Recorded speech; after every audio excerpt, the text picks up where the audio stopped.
TNA Wrestling just continues to just excite fans' interest. It's just peaking. This is so great. And they've got a lot of things coming up. I mean, we've got TNA Slammiversary. It's the big event that's coming up, obviously. But there's so many other things that they're doing. They're coming to Denver, Boston, Albany, Philadelphia, Chicago. They're coming to San Antonio. They're coming to Brampton. It's just so many things that they're going to be doing from June to September. It just continues to grow. And of course, we know Thursday Night Impact on its new home, AMC and AMC Plus. And one of the key wrestlers, he's just doing great things with TNA Wrestling. And he has Miami ties. It's Yes, I KC do. Navarro. And thank you so much, KC. And I'm just curious, your thoughts. You hear about all the places that TNA is going to be going, and fans can get their tickets. It's just amazing. What have you seen in the growth of TNA and all these different cities and all the different fans? Well, first off, I gotta say my thing. Pardon me, Jim, but it's great to be here on the Miami Herald. I gotta say that first off, okay? Big Miami guy. We all know that. Miami Heat fan till I die. But we'll talk about that later.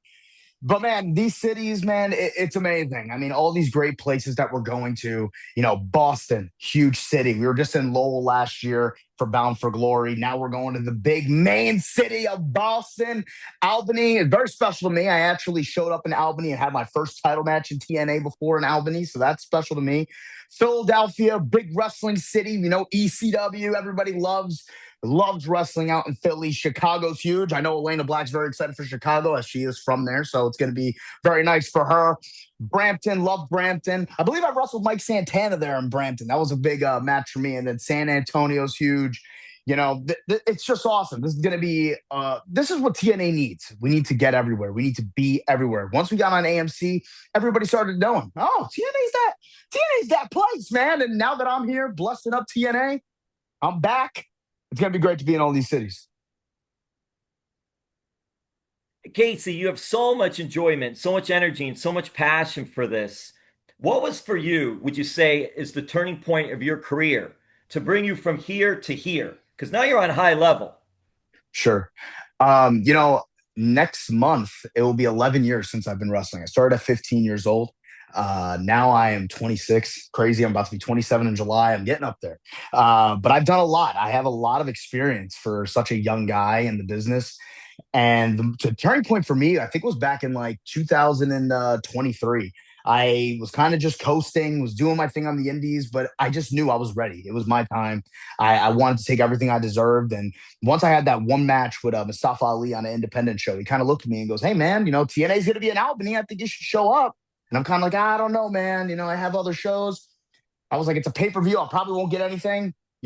God works in mysterious ways. That morning I woke up, it was pouring. I was like, something's telling me to go. My friend happened to just be leaving the house. I said, pick me up. We're going. I show up. I'm having a title match. And that's when I knew I got to be in TNA full time. They have to see what I'm all about. After that match, they were like, this kid's got something. He really is blessed. A few months later, I'm in TNA. So it's great, man. Casey, that's interesting because I just think that you could do the indies and work and Right. train and do your thing, but it's that connecting with the crowd and being at the right place at the right time and just being able to show, like, hey, I may not be really scheduled for this show, but I might be invited. Let me check things out. Let me always bring my bag with me and be ready. When did Absolutely. you start to learn that? I think pretty early on. My trainer Danny Maff and my other trainers Anthony Bowens and Preacher James, they all said the same thing: always be ready. Matt Cardona, who was one of my heroes, man. Now he just went back to WWE. What was his main thing? Always ready. So I always kind of had that mentality since I was 15, and it was just when was it gonna pay off? Because you could show up to all these shows, you could bring your gear and just kind of sit there setting up chairs, setting up the ring, breaking down the ring, and it's kind of all you get. But I think once I started like, when I got to that mode, like I said, like back in 2023, where I was like, man, I really want this. Like I know people know me on the indies. I know I'm going everywhere. I'm going to Australia. I'm going to England. I'm doing all these things. I have TV experience. I've had my tryouts. But like, man, I really want this. And that's when I kind of was like, you know what? I'm just gonna start showing up to shows. And if I get booked, I get booked. It's gonna be in God's timing. And it all worked out for me. You mentioned your training and all, and I'm curious because you did get started at such a young age. And Yeah, that maturity factor, you have to build and grow into it. So I'm absolutely. curious, from starting that young and just being able to keep on that straight path, level headed, and things like that, because it's I think it's a lot more challenging for a kid because you're such a Yeah, fan of it. And then it's like, okay, absolutely. hey, I still am a fan of it, but it's professional. So for Yeah, you, how did that transition go for you? Because look, you're 26 now. Hey, yeah, God willing, you're going to have a long, long career and all, which is great. But how did that yeah. go for you maturity wise? So you're grounded. Oh man, it was a little hard to understand that, at 15. I was kicked out of wrestling school at 15 because they said I wasn't humble. Now, it could have just been a kid just being very excited. Like, I'll never really fully understand it, but I could have just been a very excited kid that just kind of didn't get it. I remember we would do things where guys would show up in like their Hulk Hogan shirts and their Macho Man shirts, maybe a Stone Cold shirt. And then you got me walking in with a Roman Reigns and a Zack Ryder shirt. It just didn't add up. They didn't add up. So, like, they would kind of make fun of me for, oh, you can't be a mark. You can't be like that. I'm just kind of like, well, dude, I mean, isn't this what we got in the business for? We were fans. Well, now all of a sudden we're not fans. Okay. We don't like this anymore. It was a weird transition for me, man. But like I said, like everything, I adapt very quickly. It could just be because of how my father was. My father's a former U.S. Army Ranger, and it's kind of like got to be able to adapt very fast, and that's kind of how I was raised from him and my mother. So I was always very good at adapting very quickly. Wow, Casey, I didn't know that. I'm curious. Was ever a thought of you joining the military? Oh yeah, yeah, big time. But my mom didn't want me to experience anything my dad saw. My dad didn't want me to experience anything that he saw. They saw something more in me than just, oh man, my son can also be a soldier and defend his country. I would definitely do it in a heartbeat. But they just saw something different. Like my mom says, and I feel bad for my other two brothers too. But they were always just like, man, like there's something special about him. And I just had like this gift, I guess, and it was always wrestling. I was bullied my entire life, and I just never let that get to me. Everybody said I was too small. I'll never make it to the big time of wrestling, like because all these guys are larger than life, and I'm only 5'6", right? I mean, at the time I was even shorter. So, you know, it was just really having that self belief to get to where I wanted to be. So I'm very blessed that I stayed the course, and I would have loved to have been in the military, but I think my mom and dad are very proud of what I'm doing now.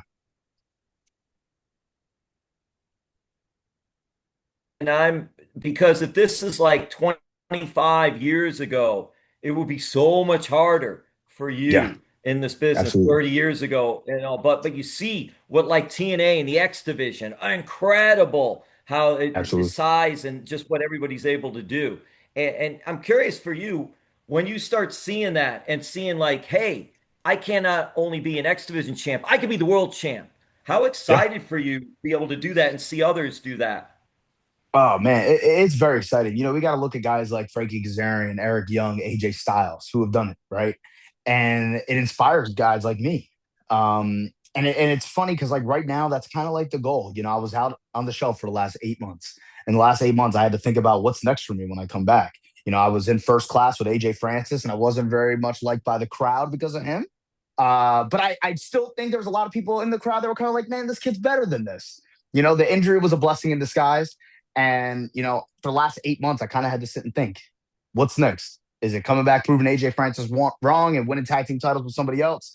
Is it becoming the X Division champion? You know, Recently, Nick Nemeth, one of my heroes, formerly known as Dolph Ziggler, he was there for me when I wrestled AJ Francis last week on Impact. And, like, look at what he's done in his career, right? He was never looked at as very large. He was not the big guy, right? And, he was doubted a lot. He took a lot of losses in his career, but he became world champion. Why can't I do that? Why can't I walk in and I can prove, all right, if I could beat AJ Francis, who's the biggest guy on the roster, why can't I become TNA World Champion or International Champion or X Division Champion? So I think with the way that I'm moving, the way I'm going, and the way my mindset is right now, I wouldn't be surprised if something like that happens. KC, also, when you're talking about that, it's something that TNA wrestling has grown so much. And also, I'm curious when you heard that TNA wrestling and WWE were like joining forces, they're doing Yeah. stuff together. What did that, as somebody in this business that knows how hard that is to have something like that happen, what are your thoughts when you first hear about something like that? Just straight excitement. It's something that I feel like a lot of us on the TNA roster, like, it's great for us, right? For people that may have never seen TNA before, I know before it was kind of hard to find TNA and watch TNA. Now, if you have us show up on NXT, it's like, oh, who are these guys? Oh, they're from TNA. Oh, I gotta find, where can I watch TNA? Well, guess what? Now it's easy. It's AMC. It's AMC Plus in the US. If you're in Canada, Sportsnet 360, and worldwide TNA Plus. So, it was great. I think it's a win-win for everybody. And, you know, here we are. We're all doing a great thing, man. I feel like this is really good for professional wrestling as a whole as well. So it's a very exciting time. And man, it was nothing but excitement once I heard about it.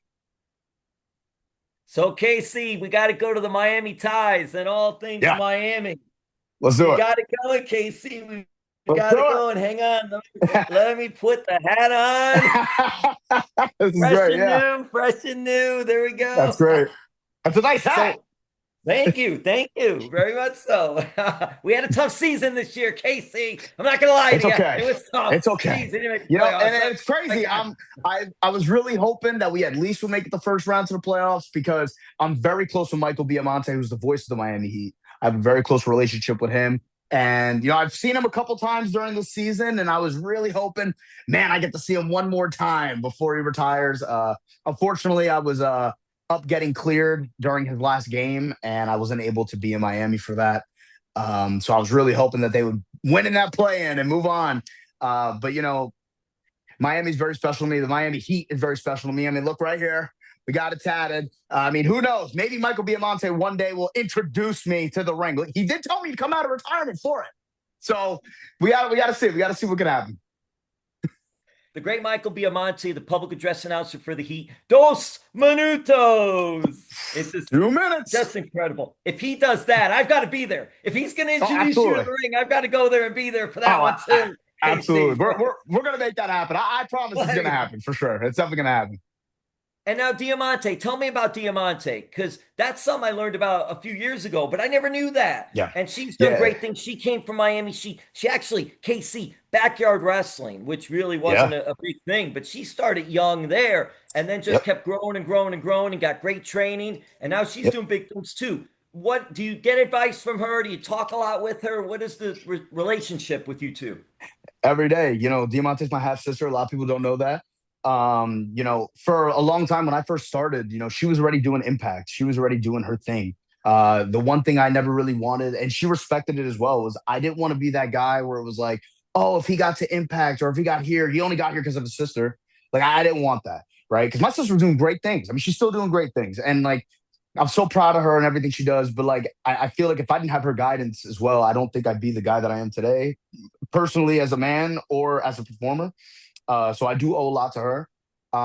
It was interesting, growing up watching her do her thing and just becoming the star that she is. It inspired me. Because again, she's not a very big woman. I mean, I got lucky. I'm a few inches taller than her, but she could still kick my ass if she really wanted to. So, but I'm very proud of her. It was great growing up with her. Being able to wrestle each other, do our thing, and just watch each other. Kind of go our own way. And do our own thing and make our parents proud. So it's a blessing, man.